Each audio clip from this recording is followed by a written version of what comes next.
Imagine standing in the heart of Giza, thousands of tons of stone pressing down from every direction. The air is old, stale. It hasn't moved in 45 centuries. The silence?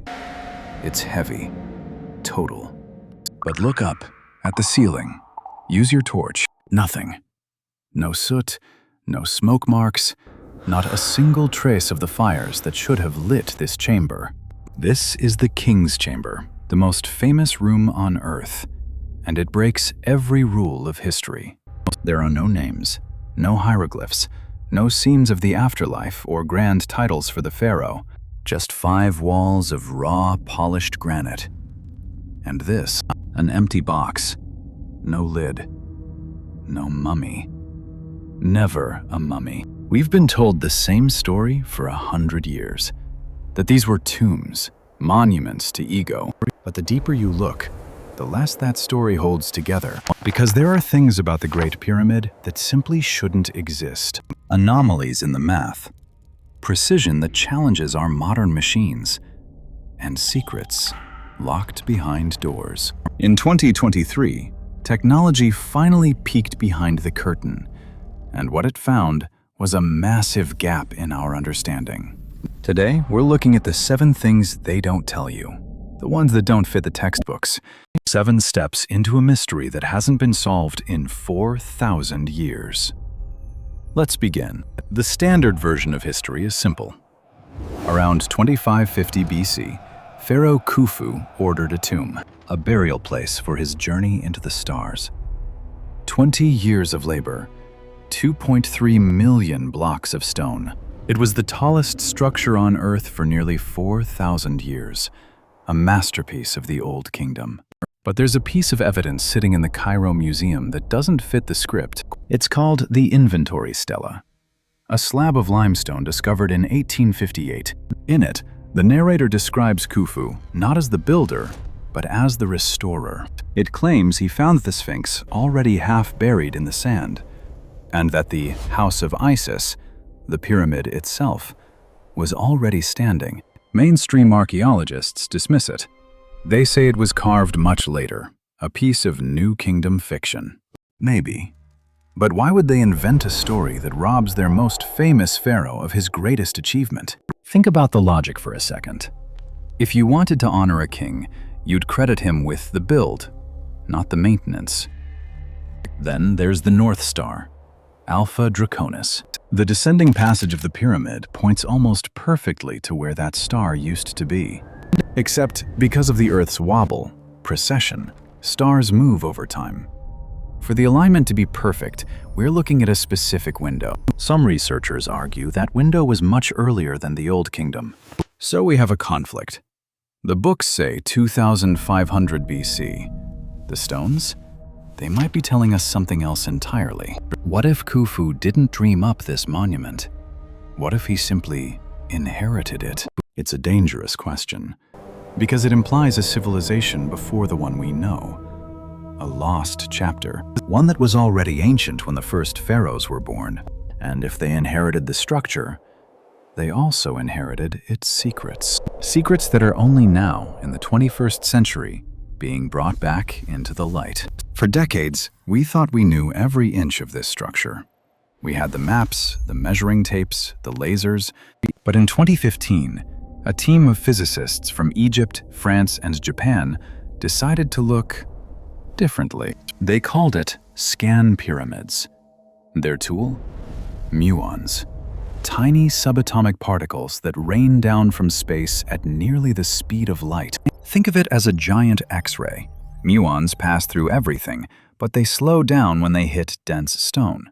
If you put a detector inside a chamber and it catches more muons than expected, it means there's a gap, an empty space overhead. In 2017, they found it. A void. Massive. At least 30 meters long. It sits right above the Grand Gallery.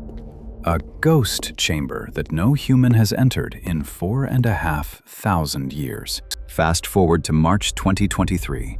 This time, the team focused on the north face, right behind the original entrance. They found another void. Smaller this time, but easier to reach. A 9-meter corridor. But they didn't stop at scans. They did the unthinkable. They drilled a 5-millimeter hole through a joint in the stone, and they sent in an endoscope, a camera the size of a pencil. The footage was breathtaking. A vaulted ceiling, magnificent white limestone blocks, intact. No furniture, no treasure. But the very existence of these hidden spaces proves one thing. This building is more complex than we ever dared to imagine. Is it a structural design to protect the king's chamber? Or is it a path to somewhere else? Some whisper that the most important room in the pyramid hasn't been found yet. But hidden rooms are just the beginning. To understand what this structure really is, we have to look closer at the math, at the physics. Because when you measure the pyramid, the numbers start to tell a story that few historians are willing to hear. And that story begins with impossible precision. Let's talk about the foundation. Most of us struggle to get a kitchen counter perfectly flat. Ancient Egyptians? They leveled a 13-acre base made of solid bedrock and thousands of limestone blocks. The difference between the highest and lowest corners? 2.1 centimeters. Across 230 meters. Think about the tools we've found in the archaeological record. Copper chisels, stone hammers, wooden levels. Could you achieve that tolerance with those?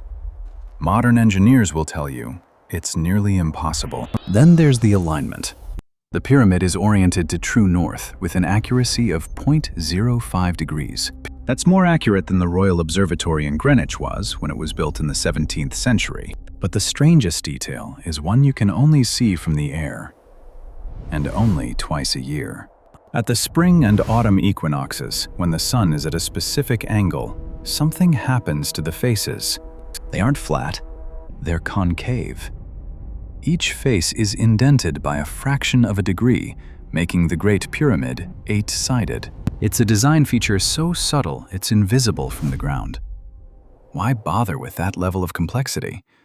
Nobody has a clean answer. And then there's the speed of light. I know, it sounds like something from a late-night forum, but check the coordinates for yourself.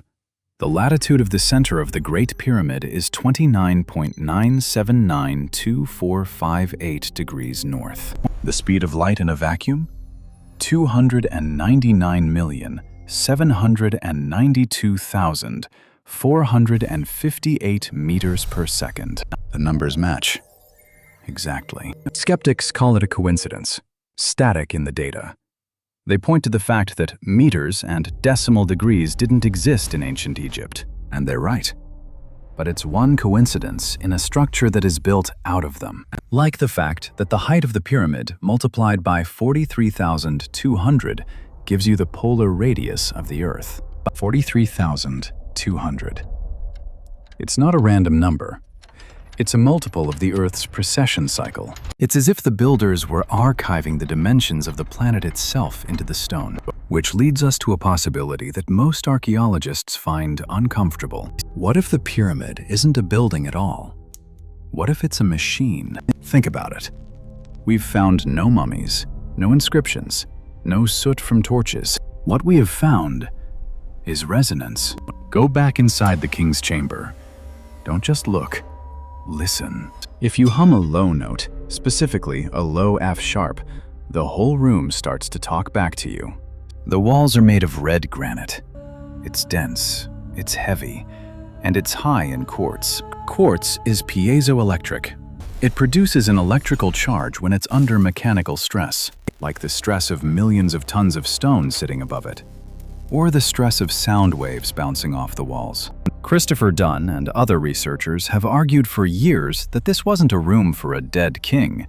It was a chemical and acoustic resonator, a machine tuned to the vibration of the Earth itself. It sounds like science fiction, until you look at the shafts. There are 4 of them, 2 in the king's chamber, 2 in the queen's.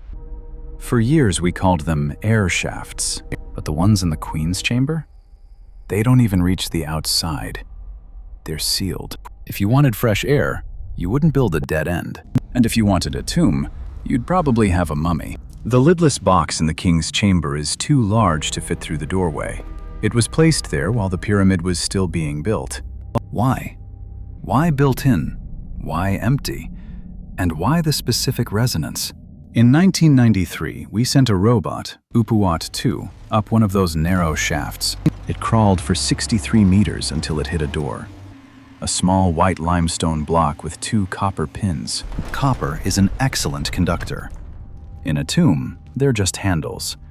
In a machine, they're terminals. The theory is that dilute chemicals were fed into these shafts. Hydrogen, perhaps, combined with resonance to create a hydrogen maser, a primitive power source. Is it crazy? Maybe. But look at the ceiling above the king's chamber. 5 layers of red granite beams, each weighing up to 70 tons.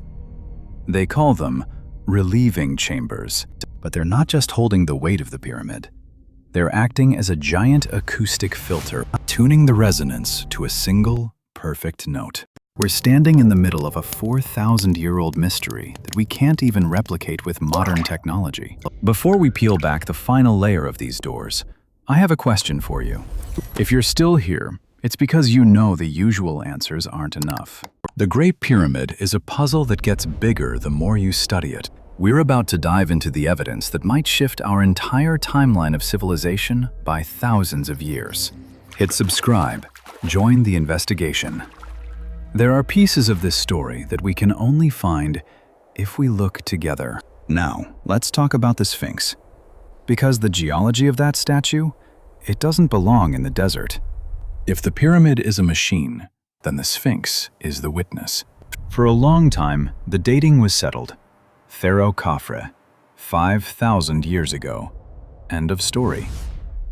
But in 1991, a geologist from Boston University named Robert Schoch noticed something strange on the enclosure walls. Not on the Sphinx itself, which has been repaired many times, but on the rock it was carved out of. The limestone shows deep, vertical, undulating grooves. This isn't wind erosion. Wind and sand create horizontal, jagged cracks. What Schoch was looking at was water erosion. Specifically, heavy, persistent, vertical rainfall. The kind that hasn't been seen on the Giza Plateau for 10,000 years. Think about what that implies. It shifts the timeline of the entire site back by 5,000 years, to a time when Egypt was a green, lush savanna, long before any pharaoh we've ever named. Egyptologists were furious. They argued that Schoch didn't have any archaeological evidence, no pottery, no tools. Schoch's response? I'm a geologist. I don't care about the pottery. I care about the stone. And the stone doesn't lie. Then there's the head. If you look closely, it's clearly out of proportion. The body is massive, weathered, and deeply eroded. The head is small, relatively crisp, and better preserved. The theory?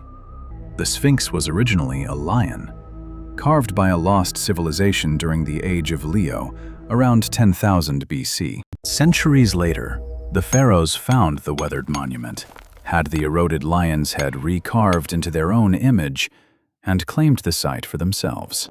It explains why the head is so small. You can't make stone bigger. You can only carve it down. But if Schoch is right, we're looking at a world that doesn't exist in our history books. A world of highly advanced, high-precision builders who were wiped out by the end of the last ice age, leaving only their stone giants behind for us to find. And they left more than just the giants. They left the doors, locked shafts, sealed corridors, and a mystery that we are only now, for the first time, beginning to peek inside. But what happens after you open the door? In the Queen's chamber, they used a drill, and they found nothing. Or rather, they found a second door, 20 centimeters behind the first. It's as if the builders anticipated us, as if they were protecting something that they knew we weren't ready to see. What could be so precious or so dangerous that you would seal it behind 3 layers of stone and 4,000 years of silence? It brings us to the biggest reveal of all, the one that the data supports but the textbooks ignore. The pyramid isn't just a tomb. It isn't just a machine. It's a message. A message written in the language of the stars and the math of the planet. A message for a civilization long gone, or a message for the one that would eventually find it. Let's look at the doors again, because they represent the final frontier of pyramid research. In the Queen's Chamber, 2 shafts head up at a 40-degree angle, but they never exit the pyramid. Think about the sheer amount of work that took. Carving a precise 8 by 8-inch tunnel through 60 meters of solid limestone. If it were just an air shaft, it would go to the surface. If it were a soul shaft for the pharaoh to escape, why the door? In 1993, Gantenbrink's robot reached the end of the line, a small white block with 2 copper pins. In 2002, the Pyramid rover drilled a hole through that door, and it found another door. A second block, just 20 centimeters behind the first. Why the double barrier? The retired chief of antiquities, Zahi Hawass, has teased for years that a final attempt will be made soon. The final secret. But what if the door isn't hiding a room? What if it's hiding a mechanism? And then there's the top, the missing piece. The Great Pyramid is flat. The massive capstone, the pyramidion, is gone. Or perhaps it was never there.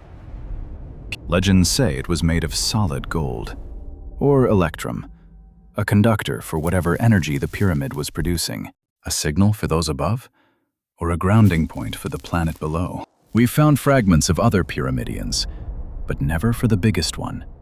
It's as if the system was never finished, or it was dismantled. Every piece of data tells us that this structure was part of something grander, a world where math, music, and energy were part of the same language. And we are the orphans of that language, trying to decipher the alphabet from a few million tons of stone. Which leads us to the most uncomfortable question of all. Why did they stop? What happened to the builders who could level 13 acres to within an inch? Maybe the secret isn't in what they left behind, but in what we forgot. The Great Pyramid remains silent, immovable, challenging every story we tell ourselves about where we come from. We look for mummies, we look for gold, but maybe the real treasure is the reminder of what we're capable of, or what we once were. A civilization that could speak the language of the stars in the dialect of stone. Is it a tomb? A machine? A message left for a future that forgot its own past? The stones aren't finished with us yet. Every scan, every robotic crawl brings us one step closer to the truth. And the truth might be more extraordinary than any theory we've dared to dream. What do you think? Was this the resting place of a god king? Or a legacy left by a lost world? Comment below. Let's debate. Because the investigation doesn't end here, it's just getting started. If you're fascinated by the deep history of our world, stay with us. There's so much more to uncover. Until then, keep looking deeper and never stop questioning the story you've been told. Next time, we're heading beneath the Sphinx to search for the one thing explorers have dreamed of for centuries. The Hall of Records, an underground archive of a lost civilization. Is it really down there? We'll look at the sonar scans that say yes, and the experts who are fighting to keep the site closed. The next chapter begins soon. Don't miss it.